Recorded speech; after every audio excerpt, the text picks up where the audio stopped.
Zion AG Church presents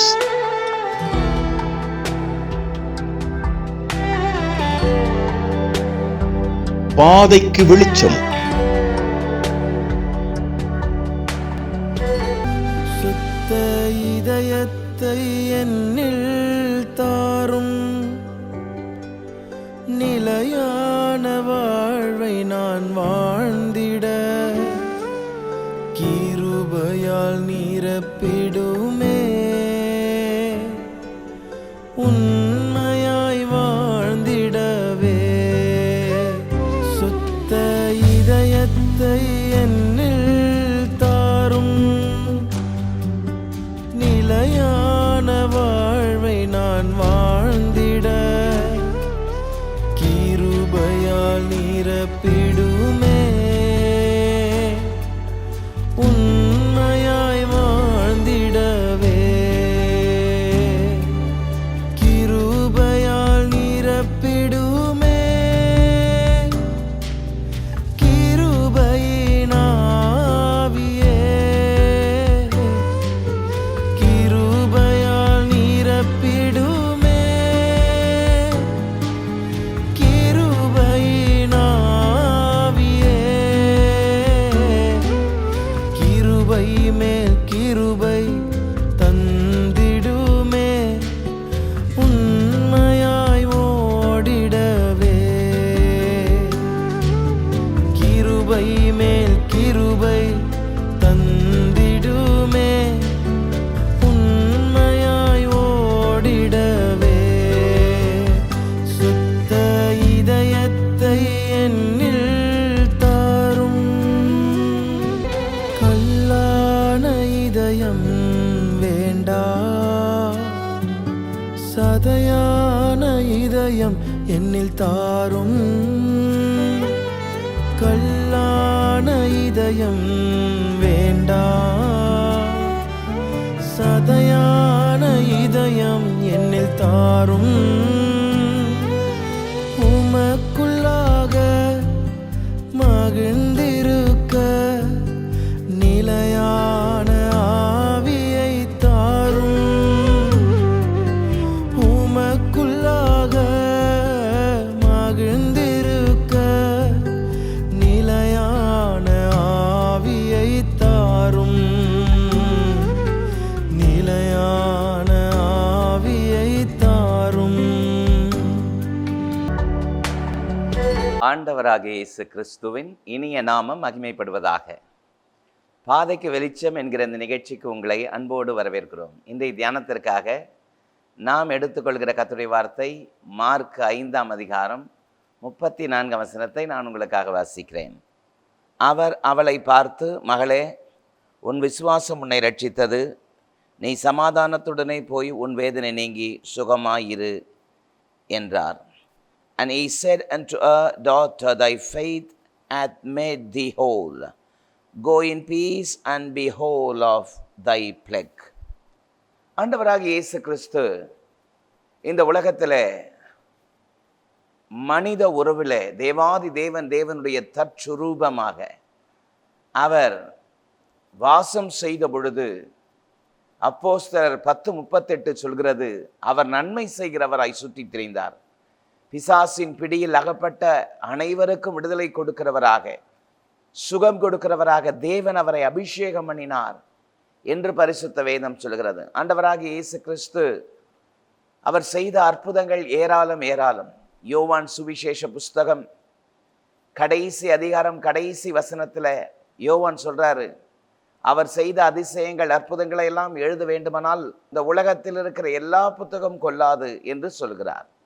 அப்படி ஆண்டவராகிய இயேசு கிறிஸ்து செய்த அநேக அற்புத அதிசயங்களில் ஒன்றை தான் நாம் வாசிக்க கேட்டோம். 12 வருடமாக பெரும்பாடுள்ள ஒரு ஸ்திரீ இயேசுவை குறித்து கேள்விப்பட்டு அவருடைய வஸ்திரத்தின் ஓரத்தையாகில் நான் தொட்டால் சுகமாவேன் என்று சொல்லி அவள் ஜனக்கூட்டத்தின் நடுவில் வந்து இயேசுவின் வஸ்திரத்தை தொட்டு சுகமடைந்தாள் என்பதை அந்த மார்க் 5ஆம் அதிகாரத்திலே நாம் வாசிக்கிறோம். அதில் இயேசு அந்த ஸ்திரீயை பார்த்து சொன்னதை தான் நாம் வாசித்தோம். இயேசு அவளை பார்த்து, மகளே, உன் விசுவாசம் உன்னை ரட்சித்தது, நீ சமாதானத்துடனே போய் வேதனை நீங்கி சுகமாயிரு என்று சொன்னார். நாம் ஆராதிக்கிற அருமை இரட்சகர் மகனே மகளே என்று அழைக்கிறார். இந்த காலவெளியில பலவிதமான துக்கத்தோடு, வேதனையோடு, மனசஞ்சலத்தோடு, மிகுந்த பாரத்தோடு இந்த காலவெளியில் இந்த செய்தி நீங்கள் கேட்டுக்கொண்டிருக்கிறீர்கள். உங்களை பார்த்து கர்த்தருடைய வார்த்தை புறப்படுகிறது, மகனே மகளே. நாம் ஆராதிக்கிற ஜீவனுள்ள தேவன் தம்முடைய பிள்ளைகளை அணைத்து கொள்கிறவர், ஆறுதல் அளிக்கிறவர். ஏசாயா 25:4 பாருங்கள். கொடூரமானவர்களின் சீரல் மதிலை மோதி அடிக்கிற பெரு வெள்ளத்தை போல் இருக்கையில் நீர் ஏழைக்கு பலனும் நெருக்கப்படுகிற எளியவனுக்கு திடனும் பெரும் வெள்ளத்திற்கு தப்பும் அடைக்கலமும் வெயிலுக்கு ஒதுங்கும் நிழலுமாயிருக்கிறீர் என்று ஏசாயா தீர்க்கதரிசி ஆண்டவருடைய ஆறுதலை, அரவணைப்பை பற்றி சொல்வது எத்தனை பெரிய ஆசீர்வாதம் பாருங்கள். சுகமாயிரு, உன் வேதனை நீங்கி சுகமாயிரு. இந்த காலை வேளையில தேவ சமூகத்திலே பலவிதமான பலவீனத்தோடு, சோர்வோடு, சரீரத்தில் வியாதியோடு, பலவிதமான நெருக்கடிகள், கடன் தொல்லையோடு நாம் உயிர் வாழ்வதை விட செத்து போவது நல்லது என்று விரக்தியோடு உட்கார்ந்து இந்த செய்தி நீங்கள் கேட்டுக்கொண்டிருக்கிறீர்கள். கர்த்தருடைய வார்த்தை உங்களுக்கு நேரே புறப்பட்டு வருகிறது, உன் வேதனை நீங்கி சுகமாய் இருப்பாயாக. அல்லேலூயா. நாம் ஆராதிக்கிற ஜீவனுள்ள தேவன் நம்மை சுகத்தோடு, பலத்தோடு, ஆரோக்கியத்தோடு இருக்க விரும்புகிறார். 3 யோவான் 2 பாருங்கள். பிரியமானவனே, உன் ஆத்துமா வாழ்வது போல எல்லாவற்றிலும் வாழ்ந்து சுகமாய் இருக்கும்படி வேண்டுகிறேன். நாம் ஆராதிக்கிற ஜீவனுள்ள தேவன் உங்களுக்கு சுகத்தையும் பலத்தையும் ஆரோக்கியத்தையும் தருகிறவர்.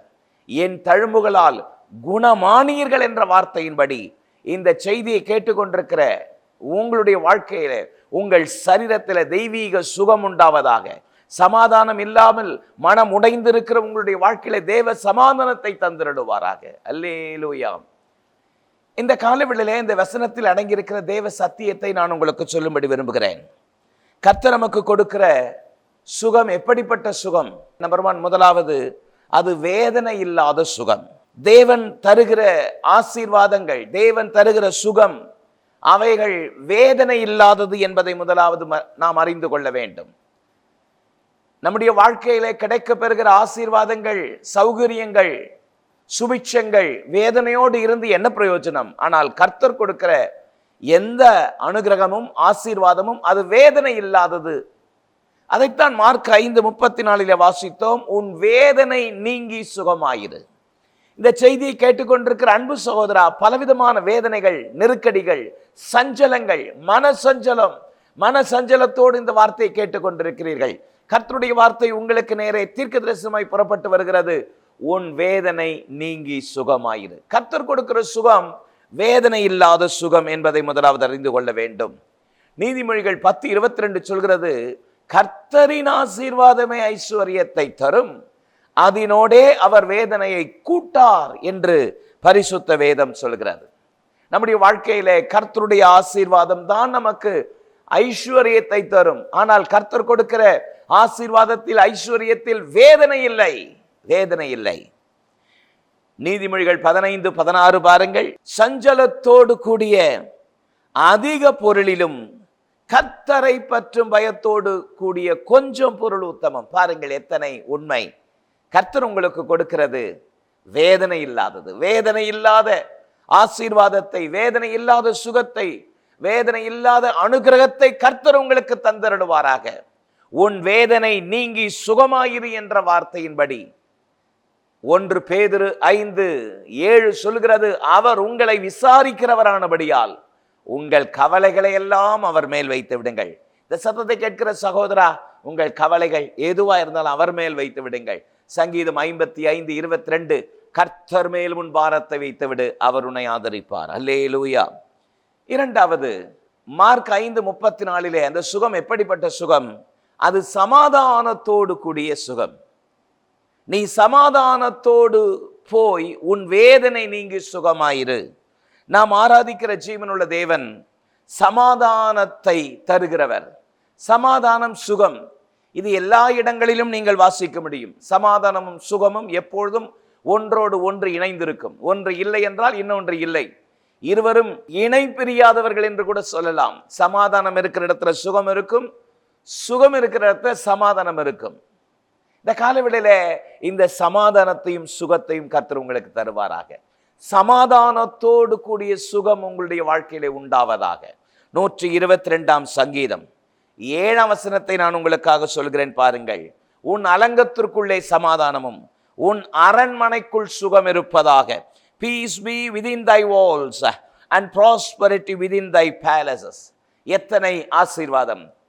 உன் அலங்கத்திற்குள் சமாதானம், உன் அரண்மனைக்குள் சுகம் இருப்பதாக என்ற வார்த்தையின்படி கர்த்தருடைய சமாதானத்தோடு கூடிய சுகத்தை நீங்கள் அனுபவிப்பீர்களாக. சமாதானம் இல்லாமல் சஞ்சலத்தோடு வேதனையோடு தத்தளித்து கொண்டிருக்கிற அன்பு சகோதரனே சகோதரியே, கர்த்தருடைய வார்த்தை உனக்கு நேரே புறப்பட்டு வருகிறது.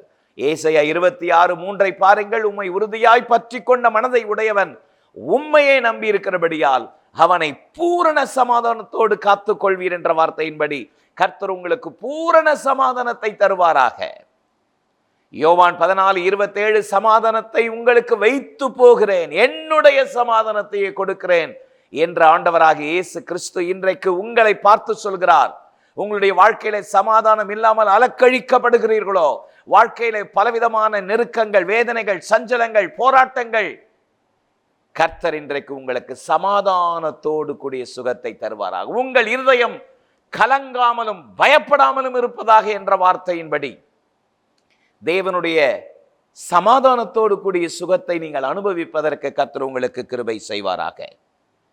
இந்த செய்தியை கேட்டுக்கொண்டிருக்கிற, பார்த்து கொண்டிருக்கிற அன்பு சகோதரா சகோதரி, வேதனை இல்லாத சுகம், சமாதானத்தோடு கூடிய சுகத்தை கர்த்தர் தருவாராக. மூன்றாவது ஒன்றை நான் சொல்லுகிறேன். மார்க் 5:34 இருக்கிற இன்னொரு ஆசீர்வாதத்தை சொல்லுகிறேன். அவர் அவளை பார்த்து, மகளே, உன் விசுவாசம் உன்னை ரட்சித்தது, சுகமாயிரு என்று சொன்னார். மூன்றாவது விசுவாசத்தோடு கூடிய சுகம். அல்லேலூயா! விசுவாசத்தோடு கூடிய சுகம். உங்கள் விசுவாசமே உலகத்தை ஜெயிக்கிற ஜெயம் என்று வேதம் சொல்கிறது. நீங்கள் ஆண்டவராகிய இயேசு கிறிஸ்துவை விசுவாசித்து பாருங்கள். நான் பிரசங்கிக்கிற அன்பு தெய்வமாகிய இயேசு கிறிஸ்துவை விசுவாசித்து பாருங்கள். விசுவாசிக்கிறவர்களுக்கு எல்லாம் கூடும் என்று கர்த்தருடைய வார்த்தை சொல்கிறது. எபிரேயர் 11:6 பாருங்கள். விசுவாசம் இல்லாமல் தேவனுக்கு பிரியமாய் இருப்பது கூடாத காரியம், ஏனெனில் தேவன் ஒருவர் உண்டென்றும் தம்மை தேடுகிறவர்களுக்கு பலன் அளிக்கிறார் என்றும் விசுவாசிக்க வேண்டும் என்று வேதம் சொல்கிறது. உங்களுடைய விசுவாசத்தின்படி கர்த்தர் உங்களை ஆசீர்வதிப்பாராக. உன் விசுவாசத்தின்படி உனக்கு ஆக கடவது என்ற வார்த்தையின்படி கர்த்தருடைய அற்புதமான ஆசீர்வாதத்தை நீங்கள் பெற்றுக்கொள்ள வேண்டுமானால், நான் பிரசங்கிக்கிற அன்பு தெய்வமாக இயேசு கிறிஸ்து உங்க வாழ்க்கையில ஒரு அற்புதத்தை நிச்சயம் செய்ய முடியும். பல வருடங்களாக, பல மாதங்களாக அடைப்பட்டிருக்கிற வாசல்களை கர்த்தர் இன்றைக்கு உங்களுக்கு திறக்கிறார். இந்த வார்த்தைகளை அவளோடு விசுவாசத்தோடு கேட்டுக்கொண்டிருக்கிற அன்பு சகோதரா, கர்த்தர் திறக்கிற வாசலை ஒருவரும் அடைக்க முடியாது. வேலை ஸ்தலத்திலே உங்களுக்காக வரவேண்டிய ப்ரமோஷனை நிறுத்தி வைத்திருக்கிற எல்லா தடைகளை உடைத்து கர்த்தர் விசுவாசத்தோடு கூடிய சுகத்தை உங்களுக்கு தருவாராக என்று இயேசுவின் நாமத்தினாலே நான் உங்களை வாழ்த்துகிறேன்.